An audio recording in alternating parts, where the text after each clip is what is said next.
All right, well, good day, everyone. Thank you for registering and joining today for a webinar talking about treating contaminated groundwater for potable use.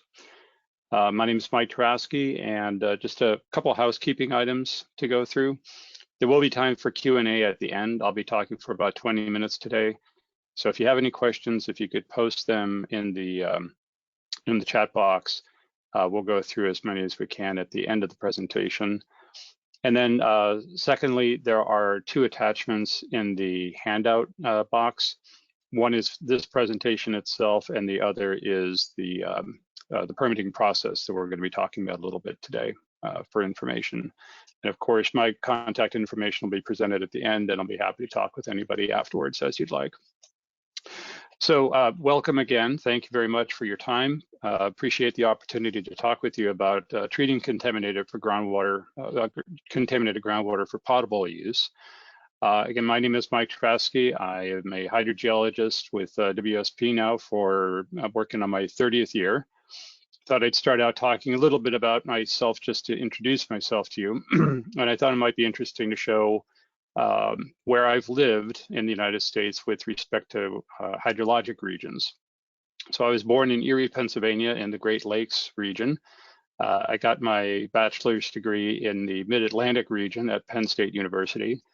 Moved to the South Atlantic Gulf region where I got my master's degree in hydrogeology at the University of South Florida in Tampa, and started my career at a Superfund site in New Hampshire in the New England region. And since then, I've been living in the California region for the past 29, going on 30 years now. And thought this might be an interesting, different way of looking at things. So that's my life in hydrologic regions. Okay, so today we're going to be talking about similarities in the concept of advanced treatment of extremely impaired groundwater with that of direct potable reuse. We're also going to be talking about some examples of advanced treatment systems in a Southern California groundwater basin. And I'm going to be talking about how I'm anticipating climate change to really influence our reliance on contaminated groundwater for potable reuse, not only within California, but I think really worldwide. This is certainly not a California specific issue. And then again, we'll have time for Q&A at the end. So some key terms that you're going to be hearing about today. One is direct potable reuse, or DPR. The other is indirect potable reuse. Both of these are associated typically with recycling wastewater. But what we're really going to be focusing on today is extremely impaired source, or extremely impaired groundwater specifically. That could be groundwater or surface water, but it really comes down to any source of water intended to be used for potable use with contaminant concentrations that significantly exceed a maximum contaminant level or notification level, or a blend of contaminants for that matter. So this is a graphic that I pulled from EPA's Potable Reuse Compendium, and it just illustrates the idea of direct potable reuse. Here you can see whether it's surface water or groundwater. The idea is that they are suitable for potable use from the get-go. There's no additional treatment needed other than potentially for bacteria. The green arrow here demonstrates what I'm going to be talking about today, that if in the event that your groundwater happens to be contaminated, instead of going directly into the distribution system, it would go into an advanced treatment system. And at that point, it would go into the distribution system where it could then be reused again. So conceptually, it's very similar to the DPR approach. It's really just the difference in the source water quality. So from a orientation standpoint, I'm going to be focusing on our experience, WSP's experience in California. But again, this is broadly applicable. We've specifically been working in Southern California in the Los Angeles region. There we have some prolific groundwater basins, of which one basin in particular provides about 80% of the groundwater that's used to supply drinking water to the city of LA. So that's over 4 million customers. Southern California also has been heavily industrialized since World War II. So there's been quite a bit of contamination that's impacted the water quality of those aquifers. And TCE VOCs were discovered in water supply wells in 1980. There was a large Superfund site, actually several Superfund sites that were established in the mid-'80s. And then there's been a continuing adaptation in response to the discovery of chemicals of emerging concern, starting with hexavalent chromium ionophore dioxane, most recently PFAS. WSP has been working in the space in 2011, so I'm going to be talking about some other examples, but also what we've been doing specifically. Okay, so the direct domestic use of extremely impaired sources. That's really the heart of what we're going to be talking about today. California has a specific permitting tool. It's called Process Memo 97005. The R2020 part of the line here is Revision 2020. That's the most recent version of this. WSP collaborated with the Division of Drinking Water, as well as the Coalition for Environmental Protection, Restoration, and Development. That was back in the 2020 timeframe. At the time this new process memo came out. This is the user guide that is in your handouts, and I was very happy to have the opportunity to collaborate in that area. Therein, extremely impaired source is really defined as any source of water that has at least two of the following criteria.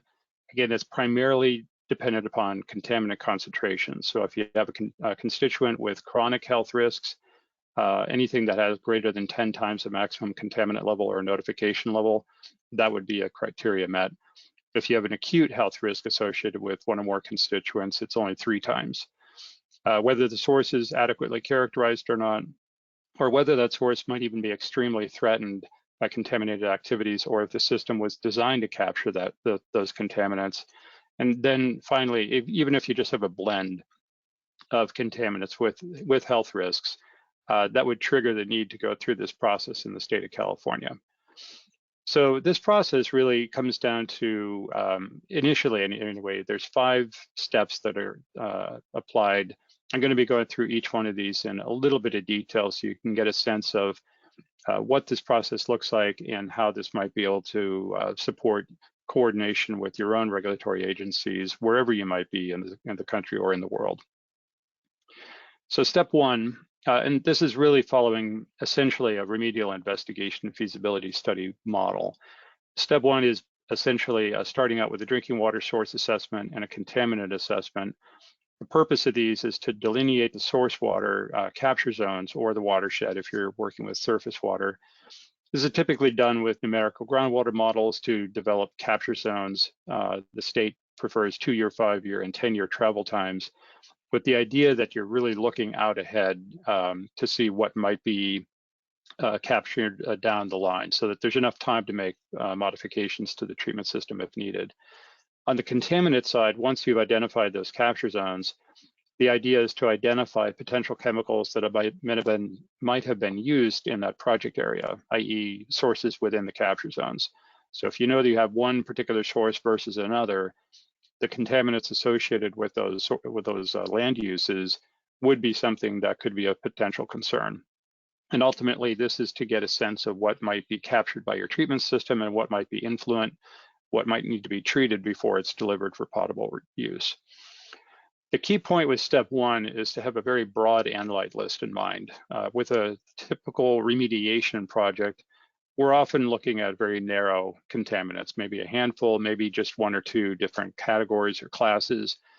But when we're considering reuse of contaminated groundwater for potable use or disposition, we really have to look at everything. So the list of analyte groups here is really, the kind of the framework that you need to be working within.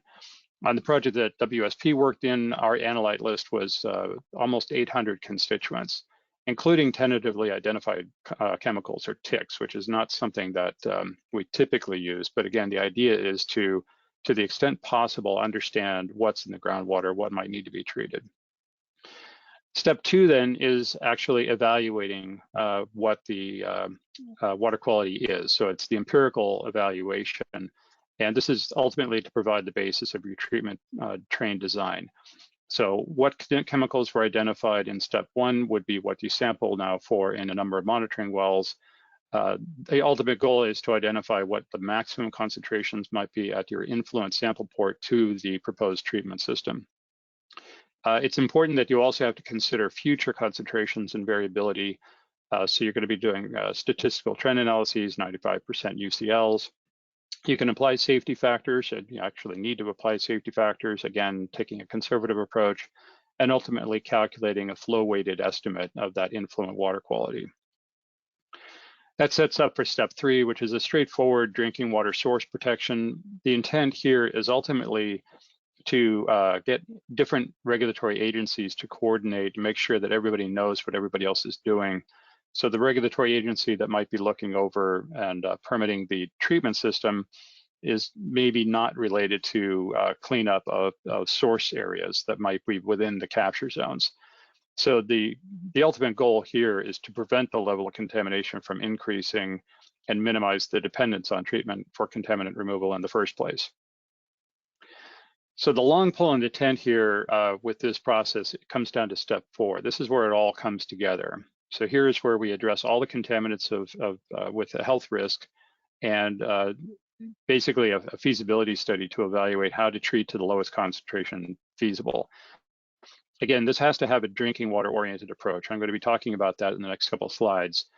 The idea though is to really demonstrate the performance standards for treatment and how you're selecting the treatment technology. So there's got to be a lot of focus on the reliability features as well as the water quality monitoring. And the way the state does this is using a tool called an MCL equivalent process. So that process is basically a fairly high level risk assessment. So the first step is just to evaluate what kind of risk are we talking about. So the way we organize it, you would list your analytes on the left-hand column here, but you would organize them with respect to health risk. So those that are non-cancer acute health risk would be categorized as shown here in the green highlight. Those with a cancer health risk and chronic risk would be organized, whether they're regulated or non-regulated. So what we're showing here is basically the maximum effluent concentration. Again, this is assuming no treatment. And then you're simply calculating a ratio between those concentrations and the MCL or an MCL surrogate if you don't have an MCL. The key though is that those individual constituent-specific ratios get tallied for each of these groups. So for acute, the sum of those ratios is 0.7, which is obviously less than 1. But the chronic constituents, or the constituents for the chronic risk, those tally to 1.6. And with the state, the goal is to keep these cumulative ratios below 1. This is really where it underscores the point. If this was a simple remediation project, well, maybe not a simple remediation project, but a standard or typical remediation project, none of these constituents have an effluent concentration that's above an MCL. So there's probably not a perception to do any treatment whatsoever. But again, with respect to potable reuse, it's the cumulative effect. So the fact that you have enough constituents that are detected at a high enough ratio individually such that their total exceeds 1, that is the problem that requires some treatment. So the second part of the process is then to now evaluate those same constituents, but now you're looking at influent. You're looking with respect to the detection level for reporting value, purposes, and then you're recalculating what your effluent might be. You're still looking at the MCLs or an MCL surrogate. In this case, what the user is doing is simply applying a known background. So for arsenic and chromium, knowing that there's a naturally occurring background concentration, the process allows for those background concentrations to be deducted. That effectively reduces their individual ratios so that now the new chronic health risk is below, the cumulative ratio is less than 1, it's 0.7. It would be the exact same process if the treatment train was implemented so that a particular contaminant was removed. So again, the main point is that both of these categories are below 1. This would tell the state that your proposed treatment system is adequate, and you could proceed, which would include step 5. So step 5 is the human health risk assessment with a failure of the proposed treatment. The purpose here is to evaluate if in the event you move forward with this treatment system and it for whatever reason should fail, you need to demonstrate that you have enough safeguards so that the human health risk associated with that failure is going to be acceptably low. So this gets to a lot of the safeguards and reliability features of the treatment system itself. So that was a very quick run through that treatment, through the permitting process. We'll come back to that in a little bit, but I wanted to talk about some of the examples in Southern California and the Los Angeles area. So this is a picture of Los Angeles County. The Los Angeles River watershed is the project site that we've worked in, but there are over, I think, about 30 treatment systems now that have gone through this same process. This slide shows 5 different systems that I'm pretty familiar with. They're all in the vicinity of our project area, but the key is that they've all gone through the same 97005 permitting process, this process memo. They're also very large scale. I just wanted to demonstrate that we're talking about production wells, municipal scale treatment systems. These are large scale treatment systems. You can see from the pictures and the schematics the amount of vessels and remediation equipment that's involved here. The treatment system that WSP has designed and built is shown on this slide. And we've been working on this for the last 3 years. We just finished construction earlier this quarter. And it is designed to remove hexavalent chromium, 1,4-dioxane, and VOCs, primarily TCE. The flow of water through the treatment system in this picture basically goes from left to right. The chromium is removed with a weak-based anion ion exchange system. And to make that run more efficiently, we're reducing the pH with sulfuric acid.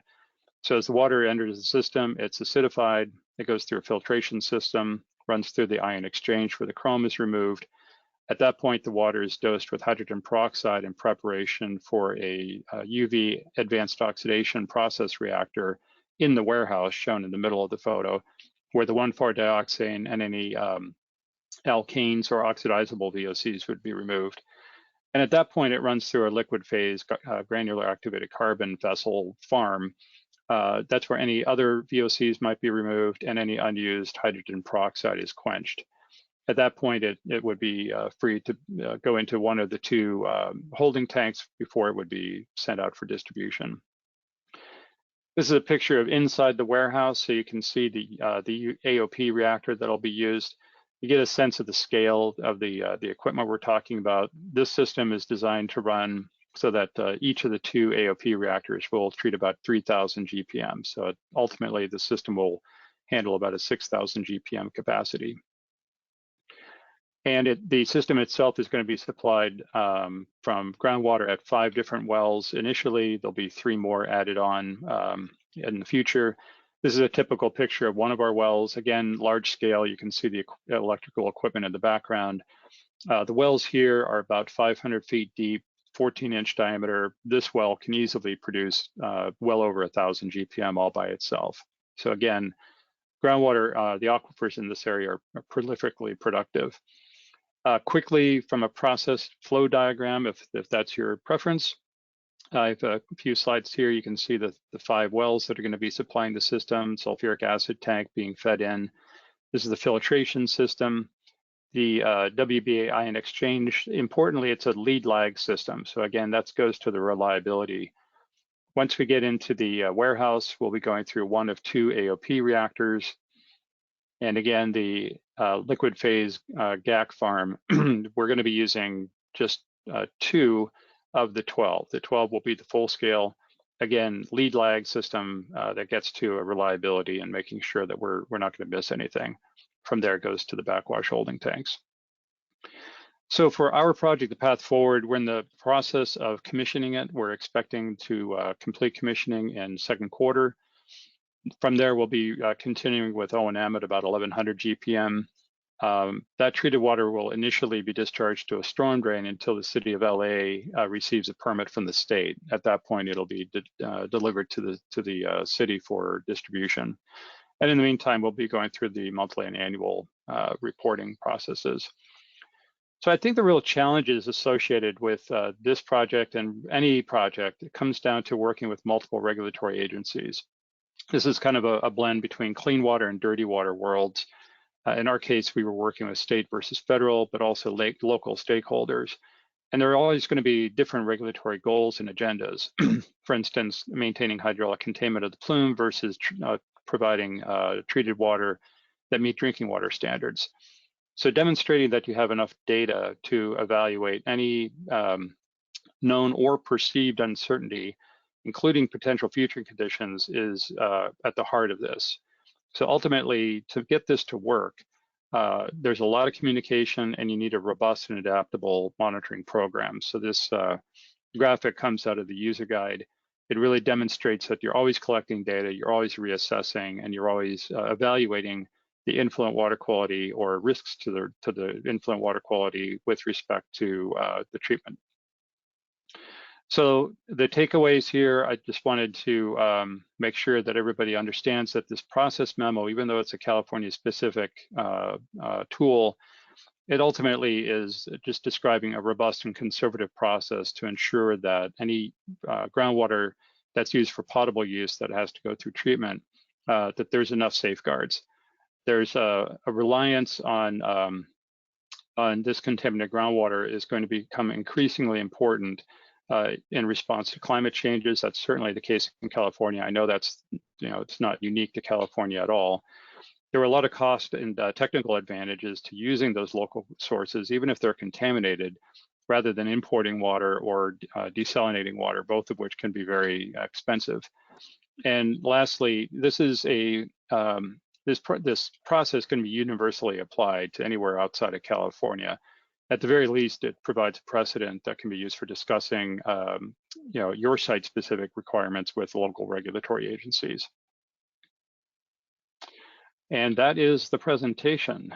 So thank you very much for your time. I think we'll open it up now to Q&A. Thank you, Michael, for a fantastic presentation. I will mention quickly the housekeeping items. You can find in the handout box on the GoToWebinar control panel two PDFs. One is the process memo that Michael was referring to in the presentation, and also the presentation slides. You can continue to log your questions in the question box on the control panel. So I will start with the first question. Can treated contaminant water be used for irrigation in agriculture?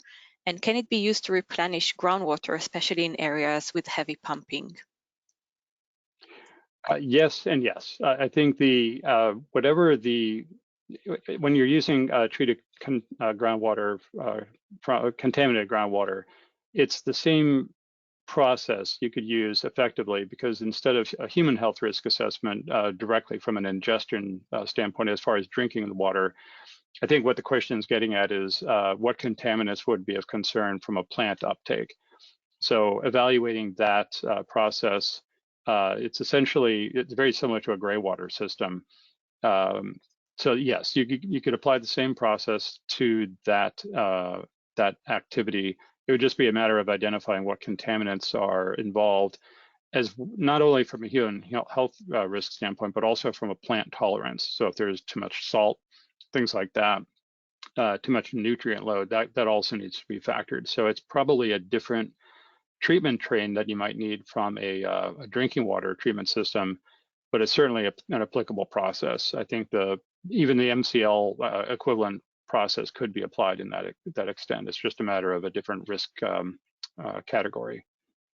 And then as far as replenishing groundwater, absolutely. In fact, I think that's one of the biggest moves that we're going to be seeing moving forward, is that a lot of the treatment systems out here, at least from a remediation standpoint, they often just discharge to a sanitary sewer or a storm drain. From a water supply standpoint, that's considered a waste, unless that water is captured somehow and then brought back in. But if you're going to ever replenish a groundwater basin, that really, in my opinion, should be the focus. And this process would apply directly towards that. That effectively gets into an indirect potable reuse type application. Thank you. Was there any research or work done to mitigate the source of contaminated groundwater? A lot of research. If the research means the looking at different land uses, there is a great deal of information in California. I think it differs from state to state and country to country as far as how much that information is widely available.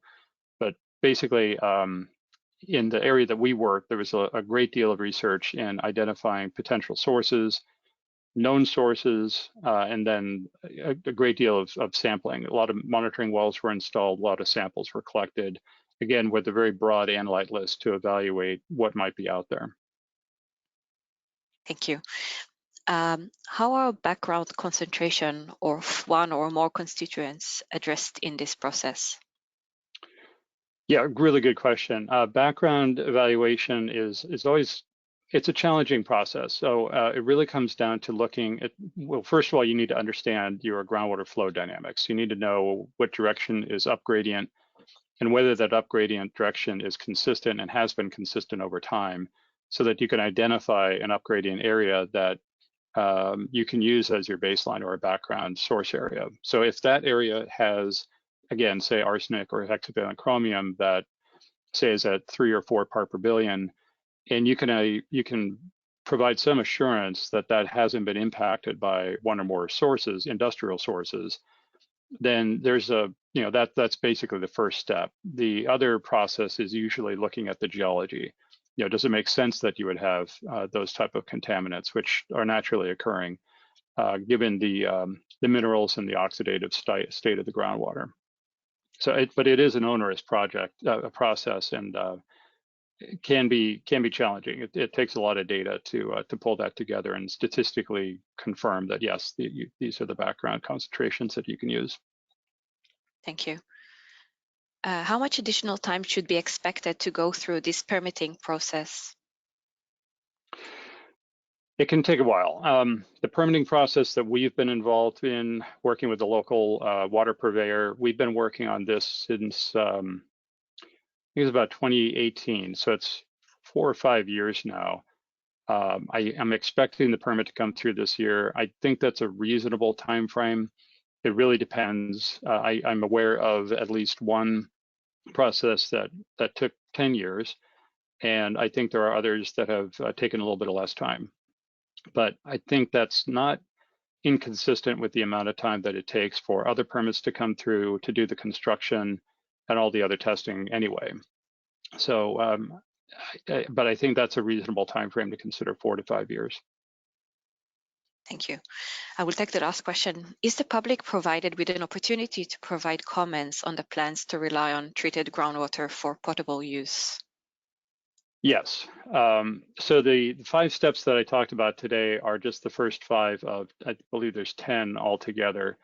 There's one of those steps. Once these step reports are submitted to the state then makes a determination whether there is a public review and or a public, like a town hall or public meeting. But definitely there is at least a 30-day public review period almost every time. And the public would have that opportunity at that point. Any comments that come in would have to be addressed. If there was something controversial, then that might actually result in an extension of the time involved to get the permit. Fantastic. Thank you, Michael, for a great presentation. And thank you, everyone, for joining us today. Please feel free to follow up directly with Michael via the contact details shown on the screen. So thanks again, everyone. I will wrap up the session now. Thank you. Thank you, everyone. Stay well.